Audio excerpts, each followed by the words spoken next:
Next section पे हम discussion start करेंगे अपनी जो ऑब्स्ट्रैक्टिक अल्ट्रासाउंड के पेशेंट्स जो आपके पास आते हैं जो फर्स्ट ट्राइमेस्टर के अंदर, उनके पहले काफ़ी सारे टेस्ट हो चुके होते हैं और उन टेस्ट्स के ऊपर हम थोड़ी सी डिस्कशन करेंगे जो कि एज ए सोनोलॉजिस्ट या एज ए रेडियोलॉजिस्ट आपको बायोकेमिस्ट्री के बारे में क्या क्या मेन इन्फॉर्मेशन पता होनी चाहिए।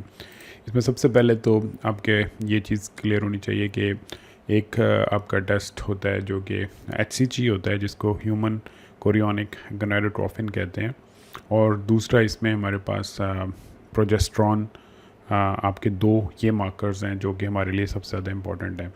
अच्छा, जो प्रेगनेंसी और फर्स्ट ट्राइमेस्टर में है जिसमें बीटा HCG हम यूज़ करते हैं, वो ह्यूमन कोरियोनिक गोनाडोट्रोफिन का एक सब यूनिट है जो कि हम मैयर करते हैं, जो कि ज़्यादा स्पेसिफिक है, तो इसलिए बीटा HCG का हम वर्ड यूज़ करते हैं।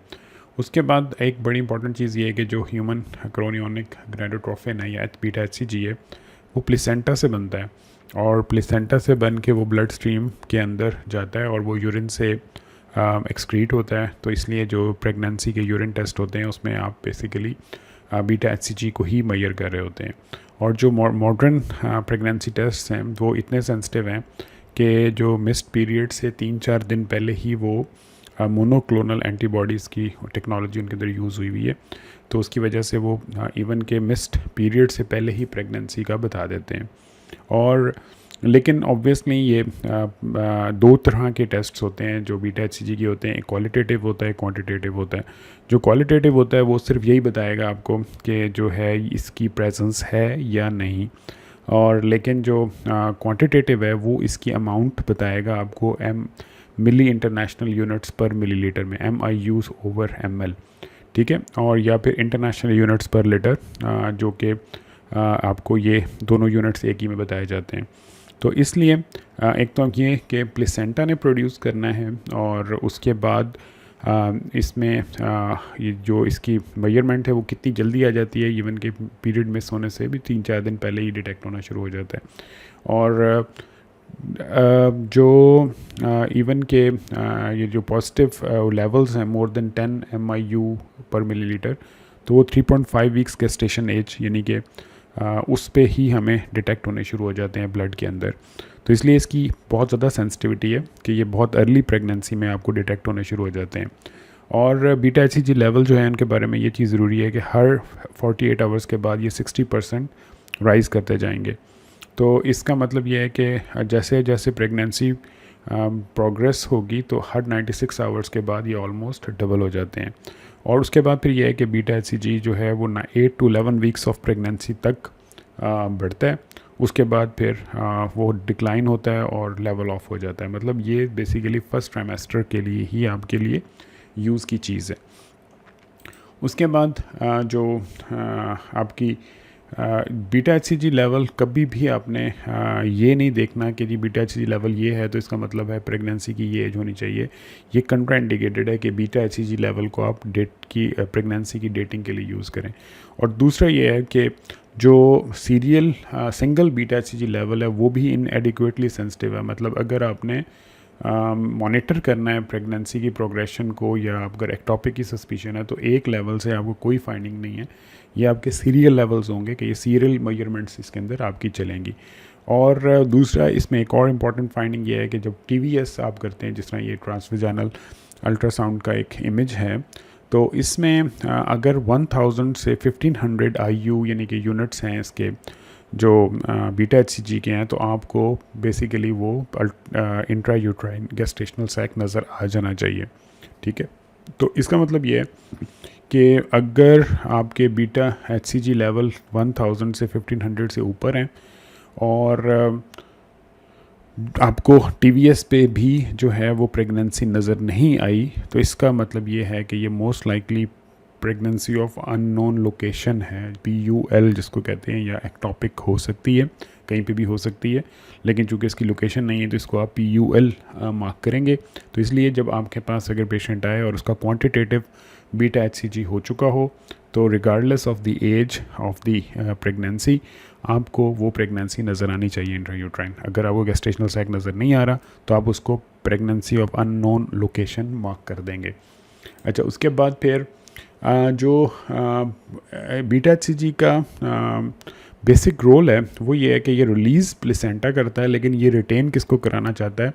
ये बेसिकली कॉर्पस लूटियम को जो है वो, जो कि इसका जहाँ से ये एक्सक्रीट हुआ होता है एग, उसका जो रेजिडुअल बचा होता है उसको इसने जाके मैच्योर करना होता है और फिर वहाँ से प्रोजेस्टेरोन ने रिलीज़ होना है। ठीक है, इसका मतलब ये है कि जब beta HCG promotes the maintenance of corpus luteum, ठीक है, और कॉर्पस लूटियम जो है वो फिर प्रोजेस्ट्रॉन एक्सक्रीट करेगा, और वो जो प्रोजेस्ट्रॉन है उसका काम है कि वो एंडोमेट्रियम की लाइनिंग को थिकनिंग करेगा और ताकि जो एम्ब्रियो है वो सस्टेन कर सके। तो इसका मतलब ये है कि अगर बीटा एचसीजी नहीं होगा तो कॉर्पस लूटियम रिटेन ही नहीं कर सकेगा, और अगर वो रिटेन ही नहीं कर सकेगा तो जो एंडोमेट्रियल कैविटी के अंदर जो एंडोमेट्रियम ने फॉर्मेशन होनी है वो रुक जाएगी। तो इसका मतलब ये है जो अर्ली प्रेगनेंसी में आप फिर प्रोजेस्ट्रॉन की लेवल्स को भी यूज़ कर सकते हैं, क्योंकि जो प्रोजेस्ट्रॉन की लेवल जैसे ही उसमें ओवुलेशन होती है, एग रिलीज़ होता है, तो वो प्रोजेस्ट्रॉन लेवल्स इंक्रीज़ होना शुरू हो जाते हैं, इस वजह से कि वो एंडोमेट्रियम को बना सकें कि वहाँ पे अगर वो जाइगोट फॉर्मेशन होती है तो वहाँ आके वो उस एंडोमेट्रियम के अंदर इतनी मतलब अवेलेबिलिटी हो वेस्कुलरिटी की और उसकी एनवायरनमेंट की कि वहाँ पे वो सस्टेन कर सके। तो इसलिए ये चीज़ आपको बताओ। इसका मतलब ये है कि अब हमारे पास एक बीटा एचसीजी है और दूसरा प्रोजेस्ट्रॉन है। अब प्रोजेस्ट्रॉन ये अब आपके सामने एक एग्जांपल है कि जिसमें ये कॉर्पस ल्यूटियल सिस्ट है जो आपको यहाँ पे नज़र आ रही है। ये जो पूरे का पूरा है ये कॉर्पस ल्यूटियल सिस्ट है और ये इसके अंदर एक टॉपिक प्रेगनेंसी है। अब इसमें एक चीज़, दो तीन चीज़ें इंपॉर्टेंट है जो हम जल्दी से देख लेते हैं। एक तो ये है कि अगर आपके जो लो प्रोजेस्ट्रॉन लेवल्स हैं जो कि 20 नैनोमोल पर लीटर से हैं या उससे कम है, तो इसका मतलब ये है कि ये प्रेगनेंसी फेलियर है विद मोर देन 95% एक्यूरेसी। मतलब इसका हाईली चांस ये है कि ये प्रेगनेंसी आगे कंटिन्यू नहीं करेगी। और लेकिन फिर भी वही है कि सिंगल मेजरमेंट पे आप डिफ़ाइन नहीं कर सकते। और दूसरा ये है कि जो अनाइस गाइडलाइंस हैं वो रिकमेंड करती हैं कि आप प्रोजेस्ट्रॉन को डायग्नोसिस के लिए यूज़ ना करें इंट्रा यूट्राइन या एक्स्ट्रा यूट्राइन या एक्टोपिक यानी कि प्रेगनेंसीज के लिए।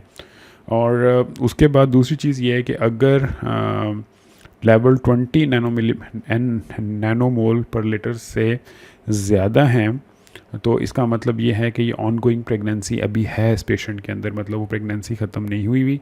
और दूसरा ये है कि अगर वो 60 नैनोमोल से ज़्यादा है तो ये वायबल प्रेगनेंसी को इंडिकेट करता है कि ये जो है वो वायबल प्रेगनेंसी है। ठीक है, और इसमें जो एक्टोपिक प्रेगनेंसी होती है उसमें आपके जो लेवल्स हैं प्रोजेस्ट्रॉन के वो रिलेटिवली कम रहते हैं। ठीक है, तो इसमें अब आप देखें कि ये कॉर्पस ल्यूटियल सिस्ट है जिसको कौन बना रहा है, उसके अंदर इसको रिटेन किया हुआ है बीटा एचसीजी ने। और बीटा एचसीजी कहाँ से आता है? प्लेसेंटल टिश्यू से। उसने इसको रिटेन किया हुआ है। उसके बाद ये क्या कर रहा है, ये प्रोजेस्ट्रॉन रिलीज़ कर रहा है ब्लड के अंदर, और ब्लड के अंदर प्रोजेस्ट्रॉन रिलीज होने की वजह से एंडोमेट्रियम होती है।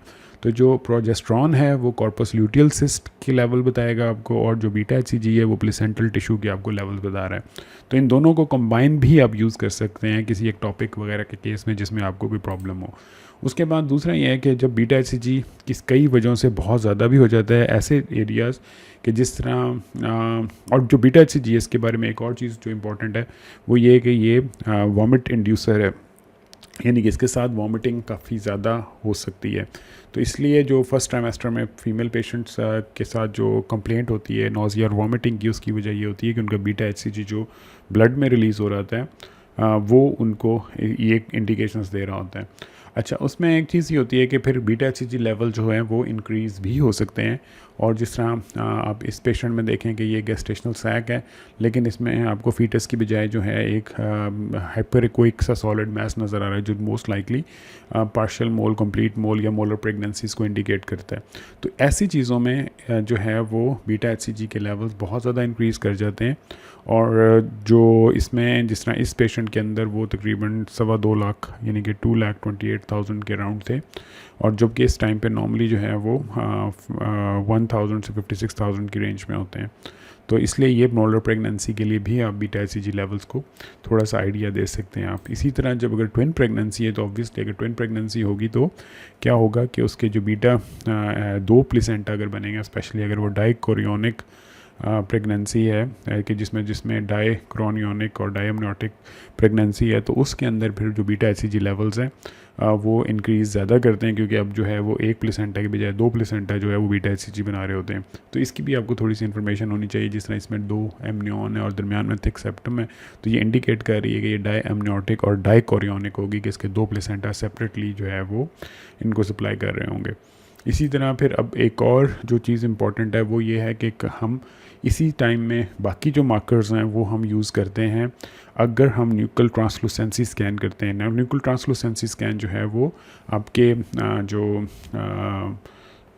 स्क्रीनिंग के लिए किया जाता है एन्यूप्लॉइडीज़ के लिए, जिसमें डाउन सिंड्रोम है, जिसमें एडवर्ड सिंड्रोम है और जिसमें पटाउ सिंड्रोम होता है। उसमें 21 ट्राइसोमी 18 ट्राइसोमी और ट्राइसोमी 13 ये 3 होते हैं।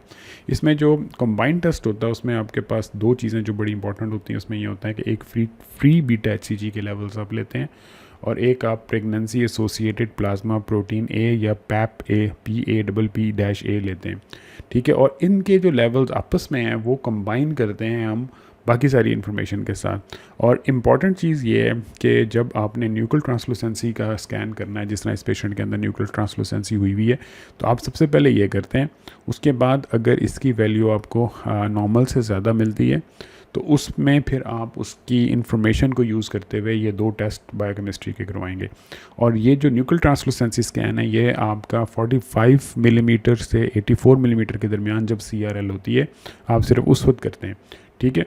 और यानी कि अब आपके पास CRL प्लस न्यूक्लियर ट्रांसलूसेंसी ये 2 मेजरमेंट्स, उसके बाद 2 सीरम मार्कर्स बीटा एचसीजी और पैप ए, ये सारी की सारी इन्फॉर्मेशन लेके आप जब इसको प्रोसेस करते हैं उसके अंदर जो अपनी सिस्टम है उसके अंदर जब आपकी प्रोसेसिंग होती है तो उसमें फिर आपको ये मल्टीपल ऑफ मीडियंस के लेवल को उसके ऊपर आप इसको पहले न्यूट्रलाइज़ करते हैं, क्योंकि हर लैब की वैल्यूज़ और हर सिस्टम की वैल्यूज़ डिफरेंट है। तो उसके ऊपर फिर आपकी जो रिस्क फैक्टर है वो आप निकालते हैं, ठीक है। तो इसका मतलब ये है कि अगर ये MOM जो इसका लेवल है जहाँ पे एक्सपेक्टेड है और उससे वो ऊपर गया हुआ है, यानी कि डबल पे गया हुआ है, तो इसका मतलब ये है कि वो 2 टाइम्स नॉर्मल है, तो वो 2 वैल्यू उसकी आएगी MOM वैल्यू ऑफ 2। तो अगर वो इससे डबल है, मतलब जिस तरह यहाँ पे 20 है और इस एज के ऊपर अगर उसको 40 आ गया है, तो इसका मतलब है कि इसकी वैल्यू 1 की बजाय 2 आएगी, ठीक है, यानी कि 2 हो जाएगा MOM। और इसी तरह अगर वो 0.5 है तो इसका मतलब ये है कि वो 10 पे अगर इसी लेवल पे जहाँ पे इसको 20 पे होना चाहिए था इस जगह पे, इसमें अगर वो 10 पे उसकी वैल्यू आ रही है तो फिर वो 0.5 MOM वैल्यू आएगी।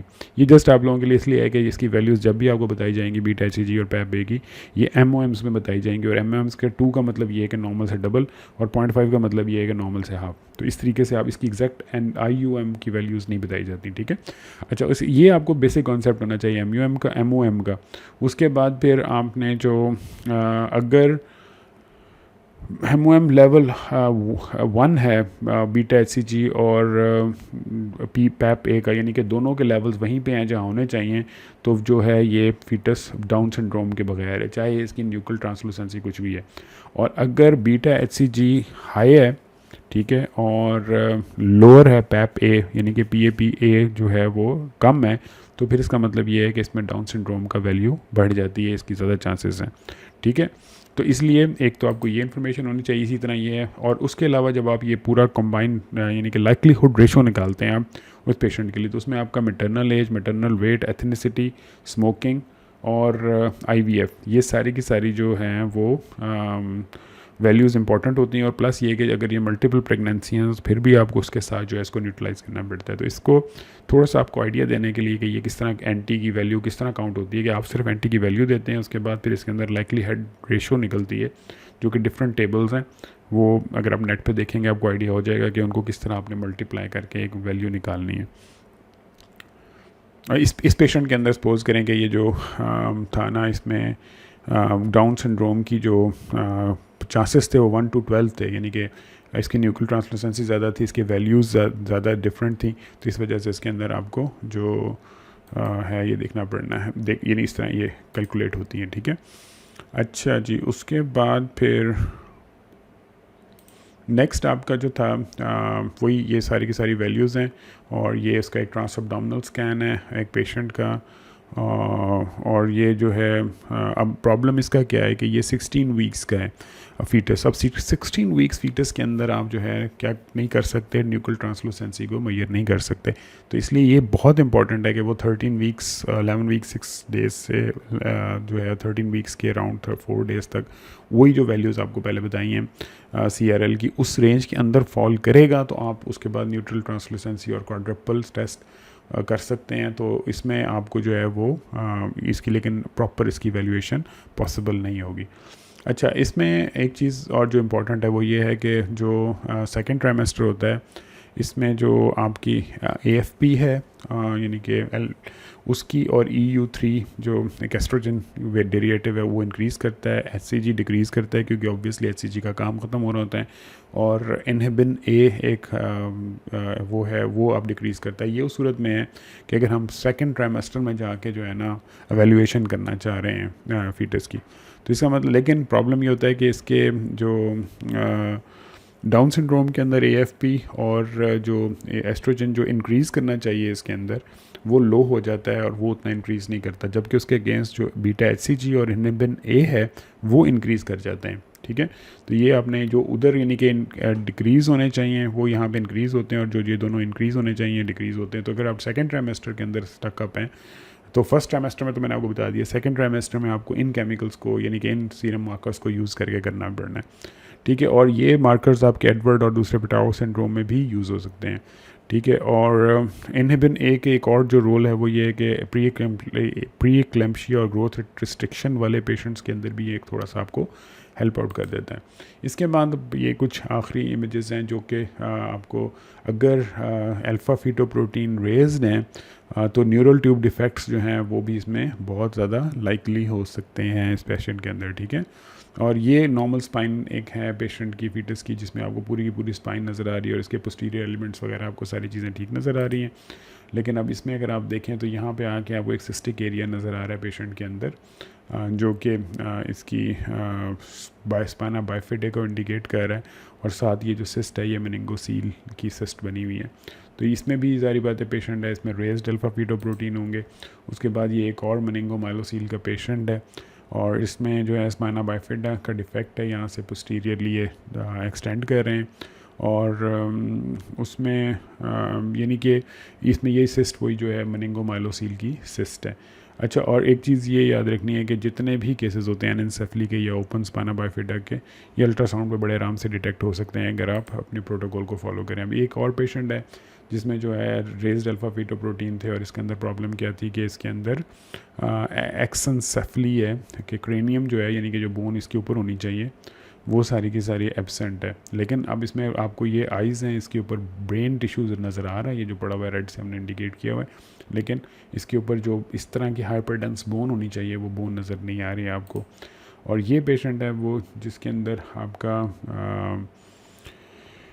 एंटीरियर एब्डोमिनल वॉल डिफेक्ट है, इसमें कॉर्ड इंसर्शन सही है, लेकिन ये जो है एब्डोमिनल वॉल डिफेक्ट है इसके अंदर, तो इसके अंदर भी जो है वो आपको रेज्ड AFP जो है वो मिल सकते हैं साथ, क्योंकि इसमें भी अल्फा फीटोप्रोटीन का लेवल रेज करता है। तो इसलिए ये सारे के सारे जो स्कैन है इसमें आपको बेसिक केमिकल्स का आइडिया दिए कि कौन कौन से केमिकल्स या कौन कौन से सीरम मार्कर्स यूज़ होते हैं, और उनकी फर्स्ट ट्राइमेस्टर में और सेकंड ट्राइमेस्टर में किस तरह आप यूज़ करके उनको उनकी लेवल्स को किस तरह आप आइडेंटिफाई कर सकते हैं। ये जस्ट आप लोगों के लिए एक है, क्योंकि ये इमेजिंग के साथ डायरेक्टली तो रिलेटेड नहीं है, लेकिन आपको उसमें थोड़ा सा आइडिया होना चाहिए कि इनके जो सीरम मार्कर्स हैं इनका क्या वैल्यू और इनका क्या रोल है।